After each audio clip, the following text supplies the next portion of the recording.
Hello everyone and welcome back to the channel, as today I'm going to be taking another look at one of Hasbro's Marvel Legends Avengers 60th anniversary sets, and this week it is the Captain Marvel vs Doctor Doom set. Now this set is clearly very much themed around the original Secret Wars, and to date this is the first time we've seen this version of Captain Marvel in the Marvel Legends lineup. But added to that, we also have a brand new variant of Doctor Doom with a very specific look that he only wore just the once in Secret Wars. And for anyone who grew up in the 80s and used to play with Mattel Secret Wars figures, then I think this will bring back a lot of fun memories and will be very exciting. So as ever, let's kick off by taking a look at this packaging. Well, we've seen some of this packaging already from the Thor and Destroyer 2-pack, for example the Hawkeye that I looked at last week, and we can see the branding is pretty consistent with that. There is an awful lot of white space here, which is quite bright I suppose, which is quite nice. We have in the background that sort of blue collage, taking images from the original comic books, which is quite nice, and then we have these digital rendering of the figures up front and centre. Now this all looks pretty nice. It's not the most exciting packaging or design layout in the world, but I think it serves. You can definitely put this on your shelf, you can put it on display if you want, and it looks pretty nice. Now if we flip it and look at the side panels, on one side we have comic book images taken directly from Secret Wars, which I think look really nice. This is nice and colourful. Again, depending on your preference, you might want to flip it over and look at the other side panel and put this on display on your shelf, and then you can see the actual action figures, or again digital renderings of those action figures. So this is entirely up to you, but I really do like that Hasbro thought this through and given people the choice of what they want to display. And then if we look at the back of the packaging, again we see these big images of the figures up front and centre. There's a lot more colour here, we see a bit more red, a lot more blue. I actually think the back of the packaging in these sets is slightly more attractive, slightly more displayable. They're in more of an action pose as well, the figures, and of course in the background we see the various different Avengers from across the years. And I think this looks pretty nice. I think this is pretty stylistic and works quite well. The somewhat flimsy outer packaging opens from the side. There's a side panel here that you can flip open and you can pull out the more robust, thicker card insert inside. Of course that has some folding flaps. You lift that up and you can see the figures that are contained within their rice paper packaging. So let's start by taking a look at the Captain Marvel figure. Now, as I said, this marks her debut in the Marvel Legends line. This is a character that's been long sought after by many a fan from the 80s Avengers lineup, and is a little bit overdue, I think. So I think a lot of people will be very pleased to finally have this character. That being said, I'm not hugely impressed with this figure. Now, to be fair, the head sculpt is pretty solid. It's a brand new sculpt, of course. We've not seen this head before. I think this works really well. I really like how they've managed to achieve that effect of the hair. I think that looks really good. It's got a nice texture to it. It is sadly missing a bit of a wash. I think it would have been great if they've actually put like a little bit of a hint of a blue wash over this hair, as we see in the comic books themselves. Just would have given it a little bit more depth and texture, and it's just missing that, which is a real shame. So in overall, the colours just look a little bit flat and a bit stark. Obviously got the white mask there against the darker tones of the skin, and it works fine, but I just think a little bit of shading here and there, a little bit of a wash running through the entirety of this sculpt really would have been very much appreciated, because that is one of the major issues with this figure, is that there is no shading, there is no extra washes running through this figure to really enhance on the sculpt and the detailing. And for the most part, they are once again just recycling this female body that we've seen many times before now, and it's a little bit tiresome that they aren't really trying to experiment too much and make these characters feel authentically different and individual.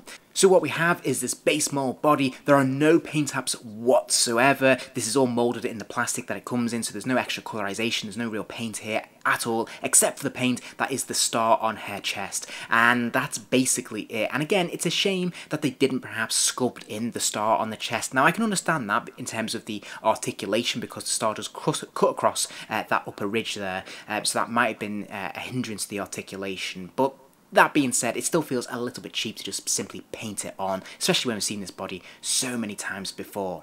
Likewise, when it comes to the wings, we can see that they've used two separate parts here to try and separate them out to aid the articulation, which is a good idea. But we have seen this before, and I'm not a huge fan of this particular approach, because it just feels a little bit fiddly, a little bit clunky. The wings tend to overlap over each other, and it can just feel a little bit awkward when you're trying to pose these figures. Plus, the plastic, because it is moulded into the arms itself, and it just feels a little bit flimsy, and I would much rather they'd actually use some cotton material here to plug into the arms. I think that would have been much more effective and added a little bit of depth and texture, and it would have been more fun putting it on display. So looking at the articulation, there is a ball joint at the top of the neck, of course. The head has no issues rotating all the way around, which is fantastic. and it kind of wobbles side to side, but I wouldn't say it's really posable that you can lean it left and right. Now she can move her head all the way down, which is fantastic, but it doesn't really go back at all. Now she does have ball joints in the shoulders and the arms will lift all the way up and out, which is fantastic. There is that unfortunate pin swivel at the lower forearm there, so that will rotate all the way around, although it's a little bit hindered by the flaps of the wings, so that can be a little bit tricky, but it will go all the way around there. And then of course there is another pin swivel at the wrist, allowing that hand to rotate all the way around, and of course hinge forwards and backwards. There's a ball joint in the upper torso, allowing the figure to move from side to side, lean left and right a pretty healthy distance, and of course bend forwards and backwards. There's more ball joint in the hips, allowing the legs to kick out to the side. There's a complementary thigh swivel at the very top there. And sadly, there is no swivel at the top of the boots, which I thought there might be, but the legs will kick forwards, they'll kick backwards. There's a double joint at the knee, allowing that lower leg to kick all the way back. And then finally, there is an ankle pivot, allowing that foot to arch left and right, but also hinge forwards and backwards as well. The accessories, I have to admit, are pretty disappointing. We just get an extra pair of closed fists, and that's it. No blast effects, no sort of special effects that could go around a wrist, nothing.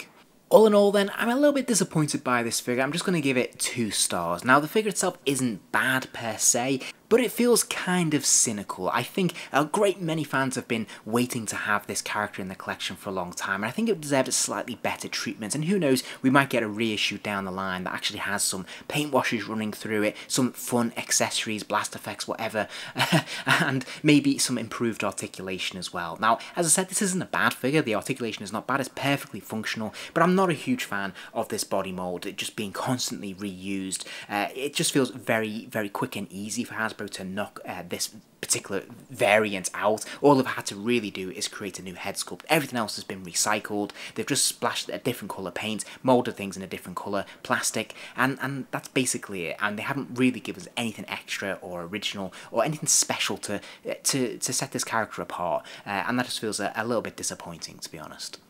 Okay, so next up we have Doctor Doom. Now we've had no shortage of Doctor Doom figures and variants across the years, but I have to say this is a variant I'm actually quite excited for because it's so different to his usual look and design. And case in point, he comes with 2 heads, but the head they choose to package him in is his Victor Von Doom head, his unmasked head, which in itself is quite striking and very different to what we've seen previously as an approach to this character. And I have to say, I think they've done a really fantastic job of this sculpt. Obviously, this is definitely referencing a very specific issue, a very specific appearance in the Secret Wars line, as you can see on screen there, and I think they've actually caught this likeness pretty well. I think they've done a really, really nice job of capturing this Secret Wars specific version of Victor Von Doom, and yeah, I think the sculpting is great, the paint taps what are there are nicely applied and looks quite good. You will notice that around his neck he does have that loose plastic piece to indicate obviously he's taken the hood down. We've seen this on numerous different figures across the years. I'm not always a huge fan of it. I do appreciate the effect they're going for, but because it's not sculpted in or moulded in, it tends to be a bit loose, a bit bobbly, and it can look a little bit different, especially as the colorization of the hood is a little bit different to the metallic green that we see in the torso. But all that being said, it's still really fun. I think they've done an excellent job of this, and I really, really like this head sculpt, and I think we're off to a really good start with this figure. So if we look at the body sculpt, we can see that they borrowed an awful lot from earlier Iron Man figures, particularly if we look at the arms, the gauntlets, the boots, and the legs. These are all recycled from previous Iron Men. I think this works pretty well. Again, it's pretty consistent with what we see in the comic books in terms of the costume design. I think it works quite well. The overall proportions and size looks pretty apt. And I think it's quite nice that this feels like quite a chunky Doctor Doom figure. It feels quite robust, which is nice. And I think they've done a pretty decent job using those parts. So I don't actually mind if they've recycled them. What I will take issue with is the lack of paint taps that we see once again, and this is a trend we're starting to see more and more in the Marvel Legends line, which is a little bit disappointing. It would have been nice if we'd just seen some shading here and there on the gauntlets, on the boots, say. That would have just really enhanced where we have those ridges and things like that. It would have just brought them to life a little bit more. Now, the actual plastic they've gone for has a sort of metallic sheen to it. It's not metallic paint, it's not metallic plastic, but it does have that sort of silver shine to it, so I think you can kind of get away with it here here a little bit more.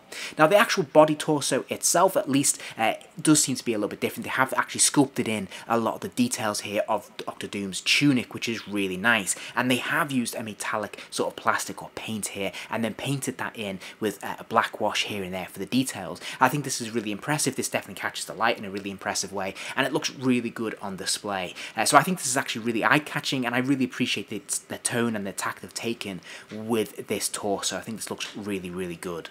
And then finally, you will notice on his upper thigh there, they have given him a band around his leg. This is an additional piece. It's not actually sculpted as I first thought it was. So obviously they've just slid this on one of the Iron Man legs. But it actually works really well. I think it's a nice tight fit. Actually, it's not in danger of being loose and popping up and down as we see sometimes when they add these bands onto these figures. This one works really, really well and is quite tight fitting, which is fantastic. Articulation wise, there is a ball joint at the top of the neck, allowing the head to move from side to side and all the way around, and of course it will also lean left and right a little bit as well, which is great. It will also nod up and down, forwards and backwards, and it's actually a pretty decent joint here that will allow the head to go all the way back and go a good distance forwards as well. There's ball joints in the shoulders, allowing the arms to lift up and out. There's a complementary bicep swivel there. There's a double joint at the elbow, and of course there is a pin swivel at the wrist, allowing that hand to rotate all the way around and hinge forwards and backwards. There's a swivel at the waist, allowing the figure to move from side to side, and there is also an ab crunch in the centre of the torso, allowing that figure to bend forwards and backwards a pretty healthy distance, which is nice to see. There's more ball joint in the hips, of course, allowing the legs to kick out to the side. There's an upper thigh swivel as well, and there's even a boot swivel at the top of the boot there. The legs will kick forwards, they'll kick backwards, and of course there is a double joint at the knee, allowing that lower leg to kick all the way back, which is fantastic. Finally, there is an ankle pivot, allowing that foot to hinge forwards and backwards and rotate from side to side.